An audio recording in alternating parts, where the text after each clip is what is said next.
কলকাতার 8টি থানার ওসি বদলি বিজ্ঞপ্তি জারি করলো কলকাতা পুলিশ। ভবানীপুর, বালিগঞ্জ, জোড়াবাগান, আরহা স্ট্রিট থানার ওসিদের বদল করা হলো।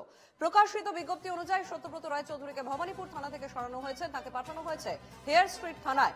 বধির সত্য প্রমাণিক বালিগঞ্জ থানার দায়িত্বে ছিলেন, তাকে ভবানীপুর থানার ওসি হিসেবে নিয়োগ করা হয়েছে। অর্ণব রায়চৌধুরী জোড়াবাগান থানার ওসি হিসেবে দায়িত্ব দেওয়া হয়েছে। সুব্রত করকে বালিগঞ্জ থানায় ওসি করা হয়েছে। পাশাপাশি বিপ্লব মান্ডিকে সিকিউরিটি কন্ট্রোল থেকে আমহা স্ট্রিট থানার অতিরিক্ত ওসি করা হয়েছে। কমল সোরেনকে স্পেশাল ব্রাঞ্চ থেকে জোড়াবাগান থানায় অতিরিক্ত ওসি করে আনা হয়েছে। ইন্সপেক্টর চণ্ডীচরণ ব্যানার্জিকে সিকিউরিটি কন্ট্রোলে পাঠানো হয়েছে। প্রসন্ন কুমার ঘোষকে স্পেশাল ব্রাঞ্চে বদলি করা হয়েছে। কলকাতার 8টি থানার ওসি বদলি বিজ্ঞপ্তি জারি কলকাতা পুলিশের। রয়েছে ভবানীপুর, বালিগঞ্জ, জোড়াবাগান থানার নাম। তালিকায় রয়েছে আমহা স্ট্রিট থানার নামও।